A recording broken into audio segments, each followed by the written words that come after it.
अरे महाराज, आप कब आए? मैं तो डर ही गई। महाराज उसकी आंखों में देखकर बोले, रूपा, तुम आज अभी रसमलाई मत बनाओ। रूपा हड़बड़ा कर बोली, क्यों महाराज, कोई गलती हो गई? राजा बोला, ऐसी कोई बात नहीं। आज मैं रात को तुम्हारी रसमलाई चखना चाहता हूँ, क्योंकि मुझे रात को चखने में बहुत आनंद आता है। रूपा को राजा की बात कुछ अजीब लगी। दोस्तों, आपको ऐसी कहानी और किसी चैनल पर नहीं मिलेगी, इसलिए ऐसी मजेदार कहानी सुनने के लिए हमारे चैनल को अभी सब्सक्राइब करें और घंटी को दबाना ना भूलें। नदी के किनारे बसे गांव में एक बंजारन रहती थी। उसका नाम था रूपा। रूपा अपनी बूढ़ी अम्मा के साथ गांव के किनारे बनी एक छोटी सी घास फूस की झोपड़ी में रहती थी। उसकी अम्मा बूढ़ी हो चुकी थी और अक्सर बीमार ही रहती। उनके पास न कोई खेत था, न कोई बड़ी जमीन और न ही धन दौलत। बस 2 गाय थी, जिनके सहारे किसी तरह उनका जीवन चल रहा था। झोपड़ी के बगल में घास फूस से बना एक बड़ा सा बाड़ा था, जहां उन 2 गायों को बांधा जाता था। पहले तो रूपा की बूढ़ी अम्मा उन दोनों गायों का दूध निकालती थी, लेकिन अब वह बिस्तर पकड़ ली, जिससे सारा काम रूपा को ही देखना पड़ता था। वह रोज सुबह जल्दी उठती और गाय का दूध निकालकर रसमलाई बनाती। रसमलाई बनाने के बाद वह उसे मिट्टी के बर्तनों में भरती, फिर एक बड़ी सी टोकरी में रखकर गांव में बेचने के लिए निकल पड़ती। रूपा बहुत ही सुंदर और मनमोहक लड़की थी। उसका चेहरा पूर्णिमा के चांद की तरह चमकता था। बड़ी बड़ी काली आंखें, लंबे घने बाल और मधुर मुस्कान उसकी सुंदरता में 4 चांद लगा देते थे। जब वह गांव की गलियारों से गुजरती तो लोग अनायास ही उसे देखने लगते। कई लोग कहते थे कि पूरे इलाके में रूपा जैसी सुंदर लड़की दूसरी कोई नहीं थी। लेकिन रूपा को अपनी सुंदरता से ज्यादा अपनी बूढ़ी अम्मा की चिंता रहती थी। वह चाहती थी कि ज्यादा से ज्यादा रसमलाई बिके, ताकि अम्मा के इलाज के लिए कुछ पैसे जुटा सके। उसकी झोपड़ी के सामने ही एक चौड़ी और शांत नदी बहती थी। नदी के उस पार राजा का विशाल नगर था, जहां दूर दूर से व्यापारी और यात्री आया करते थे। रूपा ने उस नगर का नाम तो बहुत सुना था, लेकिन आज तक वह कभी वहां जाकर रसमलाई बेचने की हिम्मत नहीं की। पर एक दिन जब उसकी टोकरी में काफी रसमलाई बच गई और उससे बहुत कम कमाई हुई, तब उसके मन में एक विचार आया, क्यों ना इसी बची हुई रसमलाई को नदी के उस पार जाकर बेच आऊं। रूपा ने मन ही मन सोचा, अगर नगर में रसमलाई बिक गई तो अम्मा की दवा के लिए कुछ ज्यादा पैसे मिल जाएंगे। शाम ढलने में अभी समय था। रूपा ने अपनी टोकरी सिर पर रखी और नदी किनारे पहुंच गई। नदी पर एक पुरानी नाव चलती थी, जिसे एक बूढ़ा नाविक चलाता था। रूपा पहली बार नगर जाने वाली थी, इसलिए उसके मन में हल्की सी घबराहट भी थी। नाविक ने उसे देखा और बोला, बेटी, आज पहली बार उस पार जा रही हो क्या? रूपा मुस्कुराई और बोली, हाँ बाबा, आज सोचा है कि नगर में भी अपनी रसमलाई बेचकर देखूं। नाविक ने कुछ पल उसे देखा, फिर धीमे स्वर में बोला, सावधान रहना बेटी, नगर बड़ा है, वहां अच्छे लोग भी हैं और बुरे लोग भी। रूपा ने सिर हिलाया और नाव में बैठ गई। कुछ ही देर में नाव नदी के किनारे दूसरे हिस्से में पहुंच गई। जैसे ही रूपा नगर में दाखिल हुई, उसकी आंखें आश्चर्य से फैल गई। ऊंची ऊंची इमारतें, चौड़ी सड़कें, रंग बिरंगी दुकानें और चारों ओर लोगों की भीड़। उसने नगर के मुख्य बाजार में एक कोने पर जगह बनाई और आवाज लगाने लगी। उसकी मधुर आवाज सुनकर लोग रुकने लगे, कुछ उसकी सुंदरता देखकर और कुछ उसकी रसमलाई देखकर। जब लोगों ने रसमलाई चखी तो देखते ही देखते उसकी सारी रसमलाई बिकने लगी। थोड़ी ही देर में उसकी टोकरी लगभग खाली हो गई। रूपा बहुत खुश थी। आज उसे उतने पैसे मिले थे जितने पूरे गांव में 3 दिन में भी नहीं मिलते थे। सौभाग्य से उस समय नगर का राजा बाजार में अपने घोड़े पर सवार होकर आ पहुंचा। जब उसने एक जगह काफी भीड़ देखी तो राजा भी वहीं रुक गया और वह अपने घोड़े से उतरा और भीड़ को हटाते हुए आगे बढ़ा। लेकिन जैसे ही उसकी नजर रसमलाई बेच रही उस लड़की पर पड़ी, वह कुछ क्षणों के लिए वहीं ठिठक गया। उसके सामने एक अत्यंत सुंदर और जवान बंजारन खड़ी थी।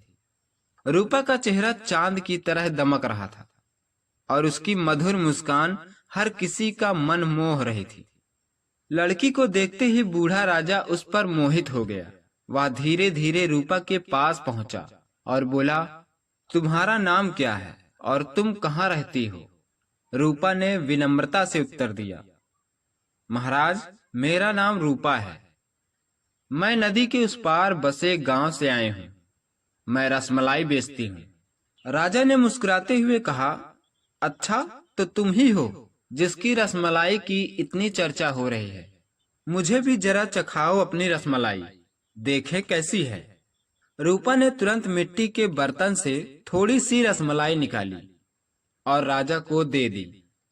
बूढ़े राजा ने जैसे ही रसमलाई का पहला निवाला मुंह में रखा, उसकी आंखें चमक उठी। उसने दूसरा निवाला खाया, फिर तीसरा। इसके बाद वह मुस्कुरा कर बोला, वाह, तुम्हारी रसमलाई तो बहुत ही स्वादिष्ट है। मैंने अपने जीवन में ऐसी रसमलाई पहले कभी नहीं खाई।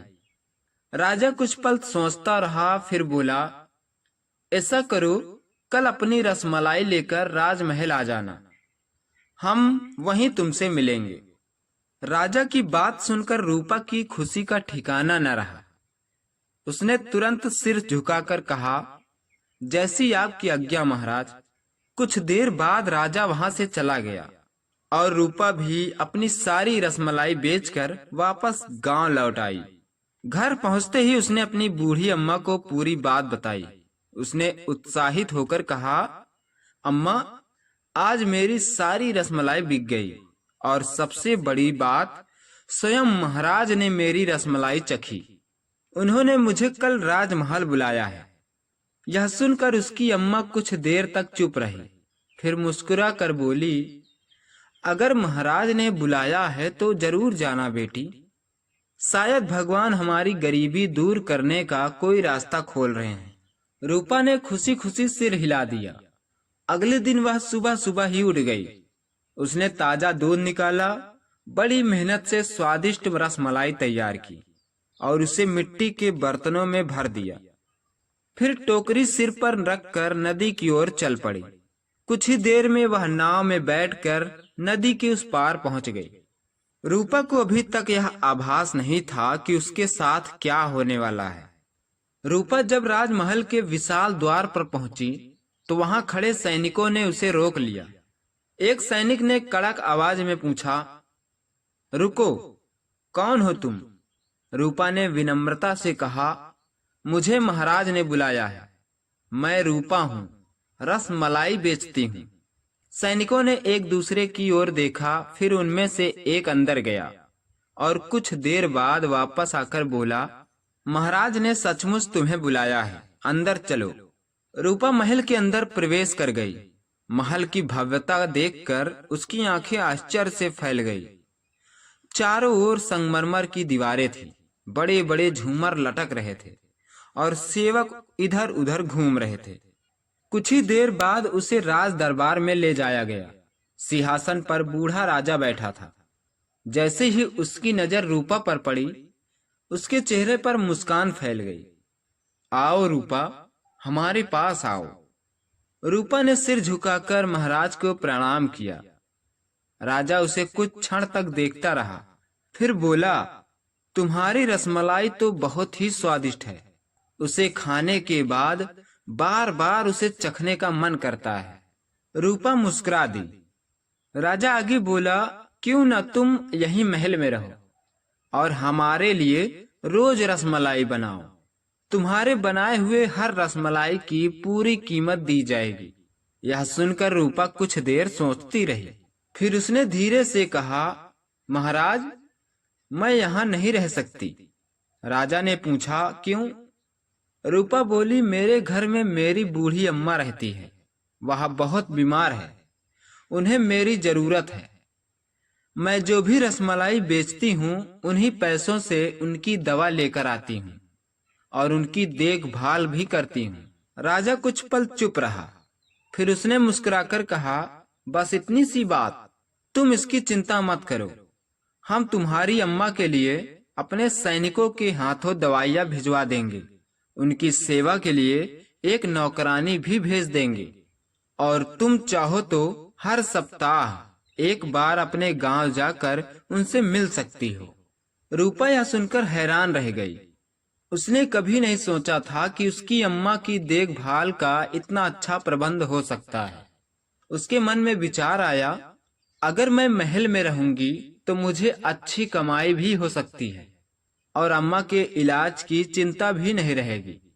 कुछ देर सोचने के बाद उसने सिर झुकाकर कहा, यदि अम्मा की देखभाल अच्छी तरह हो जाएगी तो मुझे कोई आपत्ति नहीं है महाराज। राजा के चेहरे पर संतोष भरी मुस्कान आ गई। बहुत अच्छा, आज से तुम राजमहल की विशेष रसोई में रसमलाई बनाओगी। राजा ने तुरंत सेवकों को आदेश दिया कि रूपा के रहने की व्यवस्था महल में कर दी जाए। उधर रूपा को लग रहा था कि उसकी किस्मत बदल गई है, लेकिन उसे यह बिल्कुल भी पता नहीं था कि महल की चमक दमक के पीछे कुछ ऐसे रहस्य छिपे हैं जिनसे उसका सामना बहुत जल्द होने वाला था। उस दिन शाम को रूपा को महल के एक सुंदर कक्ष में ठहराया गया। रात होने लगी, महल के गलियारों में सन्नाटा छाने लगा और तभी एक बूढ़ी दासी धीरे धीरे उसके कमरे के पास आई। दासी ने इधर उधर देखा, फिर धीमे स्वर में कहा, बेटी, अगर अपनी भलाई चाहती हो तो इस महल में किसी पर जल्दी भरोसा मत करना। यह कहकर वह तुरंत वहां से चली गई। दासी की बात सुनकर रूपा के मन में पहली बार एक अजीब सी बेचैनी पैदा हो गई। आखिर उस बूढ़ी दासी ने ऐसा क्यों कहा और महल में ऐसा कौन सा क्या था जिससे वह उसे सावधान कर रही थी। रूपा पूरी रात इन्हीं सवालों के बारे में सोचती रही। सुबह हुई तो रसोई में जाकर सभी चीजों की व्यवस्था करने लगी। तभी बूढ़ा राजा बिना आहट के धीरे धीरे रसोई घर में आया और रूपा के पीछे खड़ा हो गया। रूपा जैसे ही पीछे मुड़ी वह डर गई। अरे महाराज, आप कब आए? मैं तो डर ही गई। महाराज उसकी आंखों में देखकर बोले, रूपा, तुम आज अभी रसमलाई मत बनाओ। रूपा हड़बड़ा कर बोली, क्यों महाराज, कोई गलती हो गई? राजा बोला, ऐसी कोई बात नहीं, आज मैं रात को तुम्हारी रसमलाई चखना चाहता हूँ, क्योंकि मुझे रात को चखने में बहुत आनंद आता है। रूपा को राजा की बात कुछ अजीब लगी, लेकिन उसने ज्यादा ध्यान नहीं दिया। उसने सिर झुकाकर कहा, जैसी आपकी आज्ञा महाराज। राजा मुस्कुराया और धीरे धीरे वहां से चला गया। लेकिन जैसे ही वह रसोई से बाहर निकला, रूपा की नजर उसके चेहरे पर पड़ी। उसकी मुस्कान में कुछ ऐसा था जिसने रूपा के मन में बेचैनी पैदा कर दी। उसी दिन दोपहर को वह बूढ़ी दासी फिर चुपके से रसोई में आई। उसने इधर उधर देखा और फुसफुसा कर बोली, बेटी, आज रात सावधान रहना, जो कुछ भी देखो किसी से कुछ मत कहना। रूपा घबरा गई। आखिर बात क्या है? माँ, आप मुझे बार बार सावधान क्यों कर रही हैं? लेकिन दासी ने कोई जवाब नहीं दिया। वह तेजी से वहां से चली गई। रात होने लगी। महल के गलियारों में फिर सन्नाटा छा गया। रूपा ने राजा के लिए विशेष रसमलाई तैयार की। उसमें केसर, पिस्ता और ताजी मलाई डाली गई थी। जब सब तैयार हो गया तो एक सेवक आया और बोला, महाराज ने आपको स्वयं रसमलाई लेकर आने के लिए बुलाया है। रूपा ने मिट्टी का बड़ा पात्र उठाया और सेवक के पीछे चल पड़ी। चांदनी रात थी। ठंडी ठंडी हवाएं बह रही थी। महल के लंबे गलियारों में सन्नाटा पसरा हुआ था। रूपा धीरे धीरे राजा के कक्ष तक पहुंच गई। सैनिक ने भारी दरवाजा खोला और रूपा को अंदर जाने का इशारा करके वापस चला गया। रूपा कमरे के अंदर गई और दरवाजा बंद हो गया। उसे अभी तक पता नहीं था कि आगे क्या होने वाला है। वह रसमलाई की कटोरी लेकर धीरे धीरे आगे बढ़ी। तभी उसने देखा कि सामने मखमल के गद्दे पर बूढ़ा राजा बैठा हुआ था। रूपा पास जाकर बोली, लीजिए महाराज आपकी रसमलाई। लेकिन जैसे ही राजा ने रूपा को अपने पास देखा, वह अचानक उठ खड़ा हुआ। उसकी आंखों में एक अजीब चमक थी। रूपा कुछ समझ पाती उससे पहले ही राजा ने उसका हाथ पकड़ लिया। रूपा घबरा गई। उसने खुद को छुड़ाने की कोशिश की, लेकिन राजा की पकड़ बहुत मजबूत थी। उसी समय रूपा के मन में एक विचार आया। वह समझ गई कि घबराने से कोई फायदा नहीं होगा। उसे अपनी बुद्धि से काम लेना पड़ेगा। रूपा ने अपने चेहरे पर मुस्कान लाई और शांत स्वर में बोली, महाराज इतनी भी क्या जल्दी है, मैं तो यही हूँ। लेकिन एक बहुत खास चीज मैं रसोई में ही भूल आई हूँ। राजा चौंक कर बोला, ऐसी कौन सी चीज है जो तुम भूल आई हो? रूपा बोली, महाराज वह सबसे खास चीज है जो मैंने सिर्फ आपके लिए बनाई थी। अगर आप अनुमति दें तो मैं अभी लेकर आती हूँ। बूढ़ा राजा उसकी बातों में आ गया। उसे यह बिल्कुल भी पता नहीं था कि बंजारन रूपा बहुत चतुर और बुद्धिमान थी। राजा बोला, ठीक है जाओ, लेकिन जल्दी वापस आना। बस फिर क्या था, जैसे ही रूपा को मौका मिला वह तुरंत कमरे से बाहर निकल आई और तेज कदमों से महल के गलियारों में आगे बढ़ने लगी। किसी को शक न हो इसलिए वह सामान्य दिखने की कोशिश करती रही। कुछ ही देर बाद वह महल के मुख्य द्वार तक पहुंच गई, लेकिन वहां कई सैनिक पहरा दे रहे थे। बाहर निकलने का कोई रास्ता दिखाई नहीं दे रहा था। तभी रूपा ने एक और तरकीब सोची। वह सैनिकों के पास गई और बोली, दरवाजा खोलो, मुझे अपने घर जाना है। मेरी बूढ़ी माँ बहुत बीमार है। मैंने महाराज को वचन दिया है कि सुबह तक उन्हें साथ लेकर महल वापस आ जाऊंगी। सैनिकों ने एक दूसरे की ओर देखा। उन्हें लगा कि यदि महाराज की आज्ञा होगी तो रोकना ठीक नहीं होगा। उन्होंने दरवाजा खोल दिया। दरवाजा खुलते ही रूपा तेजी से वहां से निकल गई। वह भागती हुई नदी के किनारे पहुंची। रात काफी हो चुकी थी। इस समय कोई नाविक नाव नहीं चलाता था, लेकिन रूपा बचपन से ही नदी को जानती थी। उसने किनारे बंधी छोटी नाव खोली और साहस जुटाकर नदी पार करने लगी। काफी संघर्ष के बाद वह सुरक्षित अपने गांव पहुंच गई। घर पहुंचते ही उसने अपनी बूढ़ी अम्मा को सारी बात बता दी। सब कुछ सुनकर उसकी अम्मा गहरी सांस लेते हुए बोली, बेटी मुझे पहले से ही आभास था कि कुछ न कुछ गलत जरूर है। तूने बहुत समझदारी दिखाई, जो समय रहते वहां से लौट आई। रूपा ने अम्मा का हाथ पकड़ लिया। उस रात दोनों ने भगवान का धन्यवाद किया कि संकट आने से पहले ही उन्हें उससे बचने का रास्ता मिल गया। उस दिन के बाद रूपा ने कभी राजमहल का रुख नहीं किया। वह अपने गांव में ही रहकर रसमलाई बेचने लगी। धीरे धीरे उसकी मेहनत और ईमानदारी के कारण उसका काम बढ़ने लगा। कुछ समय बाद उसकी अम्मा का इलाज भी हो गया और उनका जीवन पहले से बेहतर हो गया। दोस्तों, इस कहानी को सुनने के बाद आपको क्या समझ आया, हमें कमेंट बॉक्स में जरूर बताएं। और ऐसी ही दिलचस्प कहानियां आगे देखने के लिए हमारे चैनल को सब्सक्राइब करें और घंटी को दबाना न भूलें, क्योंकि यहाँ चैनल पर हर कहानी ओरिजिनल होती है।